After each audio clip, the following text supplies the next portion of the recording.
இந்த உலகில் மனிதர்கள் இரண்டு விதம். சரித்திரத்தில் தொலைந்து போபவர்கள் மற்றும் சரித்திரம் படைப்பவர்கள்.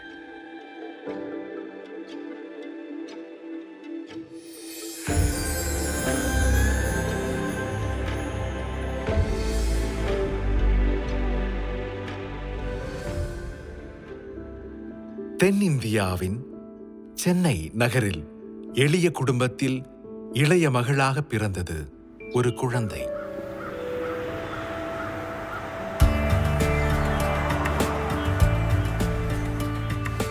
பெனோ ஜெஃபைன் என்பது அவளது பெயர். பார்வையற்று பிறந்திருந்தாலும் அவளுக்குள் லட்சிய கனவுகள் இருந்தன. மறைக்கப்பட்ட பொக்கிஷம் என்பதுதான் அவளது எபிரேய பெயருக்கான அர்த்தம்.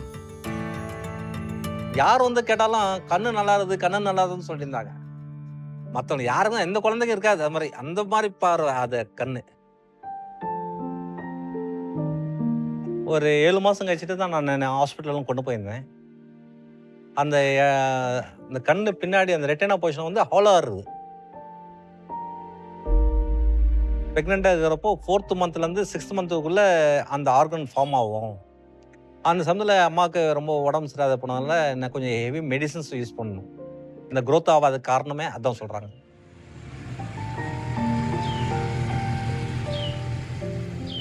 ரொம்ப கொஞ்சம் ஸ்டார்டிங்கில் கொஞ்சம் வருத்தமாக இருந்தது. என்னடா நம்ம குழந்தைக்கு இது மாதிரி ஆகிப்போச்சு அப்படின்னு சொல்லிட்டு. ஆனால் வந்து நாங்கள் ஒரே ஒரு மனநிலை தான் இருந்தோம். பிறந்த உடனே அவ தடுக்கி தடுக்கி விழுறப்போ நான் எப்படி வளர்ப்பேன்னு நான் ரொம்ப கஷ்டப்பட்டேன். ஆனா ஸ்கூல்ல சேர்த்துட்டு அவ படிக்கிறப்போ எல்லாம் அவளை பார்க்கும் பொழுது ரொம்ப இன்டெலிஜென்ட்டா படிச்சா. பெனோ தனது 4வது வயதில் சென்னையில் உள்ள லிட்டில் ஃப்ளவர் கான்வென்ட்டில் மழலையர் வகுப்பில் சேர்ந்தாள். அவகிட்ட நிறைய ஆர்வம் இருந்தது. புது விஷயங்களை தெரிஞ்சுக்க ரொம்ப ஆசைப்பட்டா. எங்க பள்ளியில அவ கம்ப்யூட்டர் சயின்ஸ் கத்துக்கிட்டா. நான் பெனோக்கு மேத்ஸ் டீச்சரா இருந்தேன். நல்லா அவதான் கிளாஸ்ல ஃபர்ஸ்ட் வரும். ரொம்ப நல்ல மேத்ஸ்ல ரொம்ப இன்ட்ரெஸ்ட் பெனோக்கு. எங்க பள்ளிக்கு வர குழந்தைங்க முதல்ல தன்னம்பிக்கையை வளர்த்துக்கிட்டு மத்தவங்க உதவி இல்லாம தன்னை பாத்துக்கிறது மூலமா இந்த சமுதாயத்துல எப்படி சுதந்திரமா வாழணும்னு நாங்க கத்துக் கொடுக்கிறோம். எல்கேஜி படிக்கிறப்ப வந்து பெனோ வந்து ஒரு காம்படிஷன் தான். எந்த சப்ஜெக்ட் கொடுத்தாலும் நல்லா படிச்சுட்டு ஃபஸ்ட்டு மார்க் வாங்கணும் அப்படி தான் ஒரு எய்ம் பண்ணி வந்ததா. சரி, நான் 8th 9th 10th culture programs இதெல்லாம் வந்து ஃபஸ்ட்டு நிற்பா.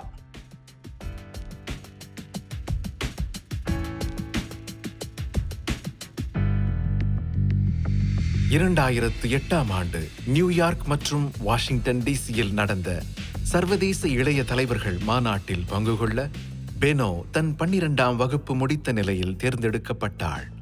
இந்த வாய்ப்பின் மூலம் பெனோ இன்னும் பெரிதான எதையோ சாதிக்கப் போகிறாள் என்பது உறுதியாகிறது. குளோபல் யங் லீடர்ஸ் கான்ஃபரன்ஸில் வந்து அட்டம் பண்ணுறப்போ கிட்டத்தட்ட 405 பேர் வந்தாங்க பசங்க. அதெல்லாம் நார்மல் பசங்க. பெனோ வண்டி தான் ஷி வாஸ் பிளைண்டு. அந்த பசங்களோட பெனோ தான் கேள்வி கேட்குறது செய்கிறது. அந்த கெஸ்ட்டு யாரும் வந்தாலும் கேள்வி கேட்குறது. எல்லா சப்ஜெக்ட்லையும் வந்து ரொம்ப நல்லா இது பண்ணுவாள்.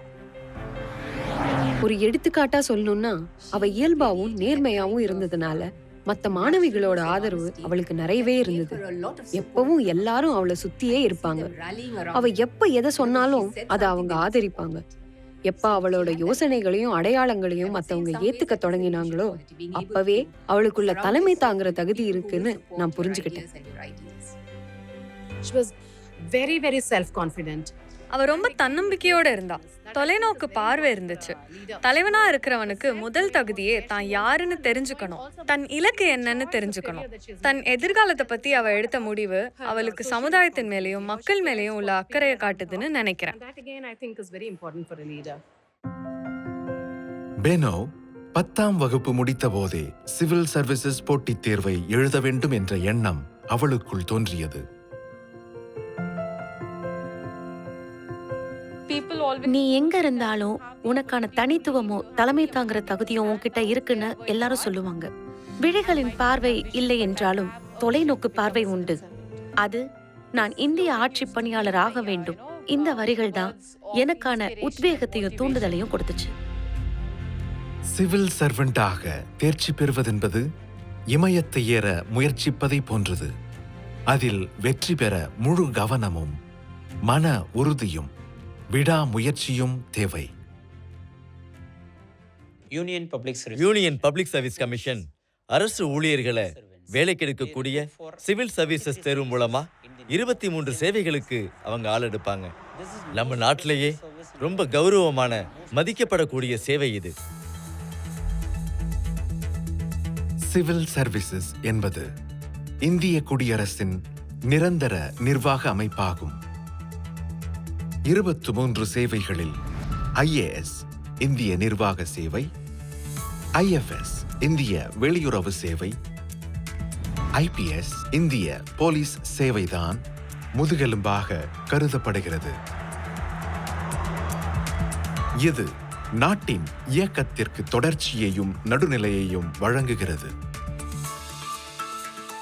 இந்தியாவுல நடக்கிற எல்லா தேர்வுகள்லயும் முதன்மையானது இது. உலகத்திலேயே ரொம்ப கஷ்டமான தேர்வு இது. ஆண்டுதோறும் சுமார் 10 லட்சம் நபர்கள் இந்த போட்டித் தேர்வை எழுதுகிறார்கள். உலகிலேயே இதில்தான் தேர்ச்சி சதவிகிதம் மிக குறைவானது. 1000-ல் ஒருவரே தேர்ச்சி பெறுவர். தான் ஒரு சிவில் சர்வெண்டாக வேண்டும் என்ற எண்ணம் பெனோவின் மனதில் இருந்தபோதும் அந்த இலக்கை அடைய தேவையான முயற்சியை 2011ஆம் ஆண்டு வரை அவள் முன்னெடுக்கவில்லை. அவளுக்கு முதுநிலை பட்டப்படிப்பு படிக்கிறதுக்கான திட்டம் இருந்தாலும் அதே நேரத்துல போட்டித் தேர்வுகள் எழுதுற எண்ணமும் இருக்குன்னு சொன்னா. அப்பவே அவளுக்குள்ள பெரிய திட்டங்கள் இருக்கிறத நான் உணர்ந்தேன். சிவில் சர்வீசஸ் தேர்வுக்கான பயிற்சி எடுத்துக்க பெனோசஃபைன் எங்க அகாடமிக்கு வந்தப்ப எங்களுக்கு ரொம்ப ஆச்சரியமா இருந்துச்சு. அதே நேரத்துல அவளை ஒரு வெற்றியாளரை உருவாக்க தேவையான பயிற்சியை கொடுக்க முடியுமாங்கிறத புரிஞ்சிக்க கொஞ்சம் கஷ்டமா இருந்துச்சு. ஏன் நம்மளால முடியாதா, நம்ம இதை ஏன் செய்யக்கூடாது அப்படிலான்ட்டு ரொம்ப மனசுக்குள்ளே போட்டுட்டு பெனோ தேர்வுக்கு தேவையான பயிற்சிகளை மேற்கொண்டாள். ஓராண்டு காலம் முறையான பயிற்சிக்கு பிறகு 2012ஆம் ஆண்டு பெனோ போட்டித் தேர்வை எதிர்கொண்டாள். IAS எக்ஸாமில் ஃபஸ்ட் டைம் அட்டம் பண்ணுறப்போ எக்ஸாம் எதுனா போல ஒரு 20 மார்க்ஸில் போயிடுச்சு.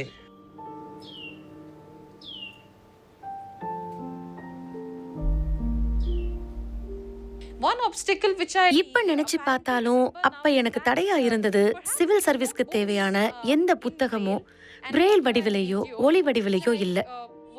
இந்தியாவுல உள்ள ஒரு சில பார்வையற்றோர் தான் சிவில் சர்வீஸ் தேர்வை எதிர்கொள்றாங்க. அவ அந்த தேர்வு எழுத அவளோட அம்மாவும் அப்பாவும் அவளுக்காக நிறைய நேரத்தை ஒதுக்குனாங்க. அப்புறம் ஆல் இண்டியா ரேடியோ நியூஸஸ் எல்லாம் கேட்பாப்புல, அவங்க அம்மாவை பேப்பர் ரீடிங் பண்ணுவாப்புல. நான் அவ ரீட் பண்ண சொல்றதெல்லாம் எத்தனை பேஜ்னாலும் ரீட் பண்ணுவேன். ஏன்னா பசங்க முன்னுக்கு வரணும்னு எனக்கு ரொம்ப ஆசை. என் அப்பாவுக்கு இதுல பெரிய பங்கு இருக்கு. நான் எங்க போகணும்னாலும் அவர் என்ன கூட்டிட்டு போவாரு. எனக்கு தேவையான எல்லா புத்தகங்களையும் வாங்கி கொடுப்பாரு. பெனோ தன் திறமைகளை வளர்த்துக் கொள்வதற்கு அனைத்து சவால்களையும் துணிவோடு எதிர்கொண்டாள். தனது ஒரே இலக்கை நோக்கி விடாமுயற்சியோடு பயணித்தாள்.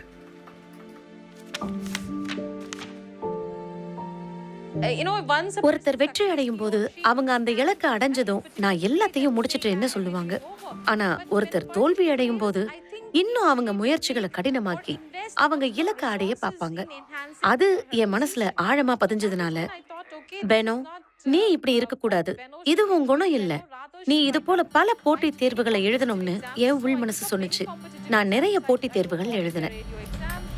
ஆல் இண்டியா ரேடியோ தேர்வு, ஸ்டேட் பேங்க் தேர்வு, staff selection commission, UGC net தேர்வு கூட எழுதினேன். அவள் எழுதிய அனைத்து தேர்வுகளிலும் வெற்றி பெற்றாள். 5 உயரிய அரசாங்க வேலைகள் அவளுக்காக காத்திருந்தன. இருந்தும் அவளது லட்சியம் மாறவில்லை. If the Lok Sabha accepts any recommendation, the bill is then deemed to have been passed by both the houses in the modified form. இரண்டாவது முறையாக 2013 போட்டித் தேர்வை எதிர்கொண்டாள். அதில் 1122 நபர்களில் 343வது தரவரிசையில் பெனோ தேர்ச்சி பெற்றாள். பெனோவின் வெற்றி எல்லா செய்தித்தாள்லையும் வந்துச்சு. அந்த செய்தி வந்த அடுத்த நாளே கிட்டத்தட்ட 100க்கும் அதிகமான மாணவர்கள் எங்களோட அகாடமியில சேர முன் வந்தாங்க. இந்த பெருமையெல்லாம் பெனோ சஃபேனை தான் சேரும்.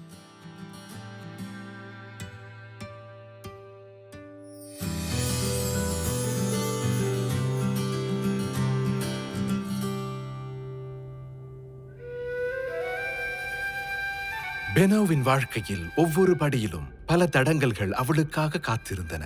போட்டித் தேர்வில் வெற்றிகரமாக தேர்ச்சி பெற்ற போதும் அவளின் சோதனைகளுக்கு ஒரு முடிவு தென்படவில்லை. என்னுள்ளே என்னுள்ளே பல மின்னல் ஏழும் நேரம், எங்கெங்கோ எங்கெங்கோ என் எண்ணம் போகும் தூரம். போஸ்டிங் வந்து எங்களுக்கு கொஞ்சம் வராது இருந்தது. ஏன்னா பிகாஸ் ஷி வாஸ் விஷுவலி இம்பேக்ட்னால கொஞ்சம் அந்த இது தர முடியாது சொல்லிட்டு சொன்னாங்க. கிட்டத்தட்ட ஒரு 4-5 இன்டர்வியூ நடந்தது டெல்லியில். எக்ஸ்டர்னல் அஃபேர்ஸ் மினிஸ்ட்ரியில் வந்து ஆஃபீஸர்ஸ்லாம் ஒரு இன்டர்வியூ கண்டக்ட் பண்ணி நான் எப்படி பெர்ஃபார்ம் பண்ணுவேன், எந்த கண்ட்ரீஸ்க்கு நான் அசைன் பண்ணாலும் நான் போவேனா, அதுக்கப்புறமா வந்து நான் என்ன மாதிரியான டெக்னாலஜி யூஸ் பண்ணி நான் வந்து என்னோட டே டு டே ஆக்டிவிட்டீஸை பெர்ஃபார்ம் பண்ணுவேன், இந்த மாதிரியான கேள்விகள்லாம் கேட்டாங்க.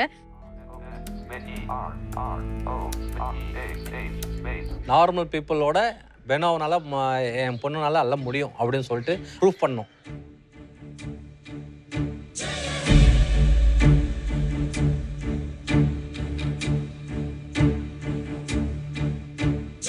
பெனோவிடம் கனவும் லட்சியமும் இருந்தன. இப்போது அவள் தைரியமாக சொல்லலாம், இன்னைக்கு நான் இந்தியாவோட முதல் பார்வையற்ற இந்திய வெளியுறவுத்துறை அதிகாரி. அவள் கண்கள் ஒளியை பார்த்ததில்லை, ஆனால் சரித்திரத்தில் என்றும் பிரகாசமாய் ஒளிர்ந்திருப்பாள். பல கனவுகளோடு தொடர் போராட்டத்தில் இருக்கும் பலருக்கு பெனோ கலங்கரை விளக்கமாக இருந்து வழிகாட்டுவாள். அவ இந்திய வெளியுறவுத்துறை அதிகாரி ஆனதுக்கு அப்புறமும் எங்க பள்ளிக்கு வந்து மாணவர்கள் மத்தியில உரை நிகழ்த்தினா. இப்ப எங்க மாணவர்களும் IAS ஆகணும்னு ஆசைப்படுறாங்க. நாங்கள் பண்ணாத காரியெல்லாம் அவள் பண்ணுறா. இப்போ இதெல்லாம் வந்து எங்களுக்கு சந்தோஷமாக தான் இருக்குது. இது ஒரு குறையாக எங்களுக்கு தெரியல. நிறைய பேர் வீட்டில் வந்து இது மாதிரி ஊனமாக பிறந்துச்சு அப்படின்னு சொல்லிட்டு நிறைய பேர் என்ன பண்ணுறாங்க, வீட்டில் முடிக்க வச்சிடுறாங்க. வீட்டிலே வந்து லாக் பண்ணிட்டு கூட வெளியே போகிறாங்க. வீட்டிலையே வச்சுக்காம வெளியெல்லாம் கொண்டு போயிட்டு அவங்க படிப்பு கொடுத்துட்டு அந்த குழந்தைக்கு வந்து படிப்பு நான் கொடுத்துட்டோம்னா அவளே வந்து ஷைன் ஆகிட்டு நாளைக்கு வந்து ஒரு முன்மாதிரியாக இருப்பாள். Bino is a fiend who has achieved an extraordinary feat. You've done it. You've conquered a peak. We are very proud of you. Go from strength to strength. May you be an inspiration for many others. That in the process, she proved herself better than those of her peers who were not challenged in the manner she was. பெரிய வெற்றி. ஏன்னா இந்தியாவுக்கே ஒரு வந்து நல்ல highest post என் பொண்ணு கிடச்சிதுன்னா ரொம்ப சந்தோஷமாக இருக்குது. நாங்கள் எல்லாமே மகிழ்ச்சியாக இருக்கோம். இந்த சரௌண்டிங்கில் எங்கள் ஏரியா சரௌண்டிங் ஃபுல்லாகவே ஐஏஎஸ் வீடுன்னு சொல்கிறாங்க. இங்க இருக்கக்கூடிய பிரமுகர்கள் நடுவுல நானும் ஒரு அதிகாரியா இருக்கிறத நினைச்சு பெருமையா உணர்றேன்.